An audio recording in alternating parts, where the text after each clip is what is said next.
Il-Prim Ministru Joseph Muscat ħabbar li se tiġi estiża l-konsultazzjoni pubblika dwar l-iskema ta' refużjoni ta' flus fuq fliexken tal-plastik sal-aħħar ta' Ġunju bilan li l-kumpaniji jkollhom perjodu itwal biex iresqu l-proposti tagħhom. Il-Prim Ministru qal dan fi żjara li għamel fil-birrerija ta' Farsens fl-okkażjoni tad-90 sena mill-bidu tal-operat tagħha. Dr. Muscat qal li din hija inizjattiva li permezz tagħha il-Gvern qed iħeġġeġ lin-nies jirritornaw il-fliexken tal-plastik lura u jintlaħqu l-miri tar-riċiklaġġ.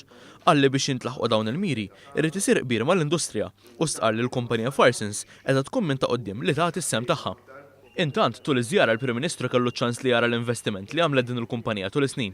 Investiment li laħħaq il-100 miljun euro u l wassal biex illum il-kumpanija hija waħda mill-akbar tax-xorta tagħha.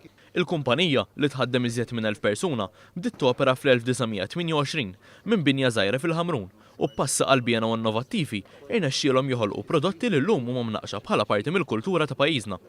Fost dawn il-prodotti hemm iċ-ċisklager u l-kini li bdew minn ħolma u li llum huma mfittxija madwar id-dinja kollha.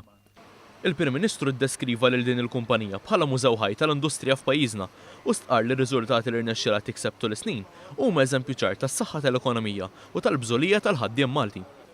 Intant, fi stqarrija, il-Ministru għall-Ambjent talab lill-Awtorità tal-Ambjent u r-Riżorsi biex tħejji qafas legali li jirregolizza l-impatt ambjentali tal-plastik li jintuża darba biss.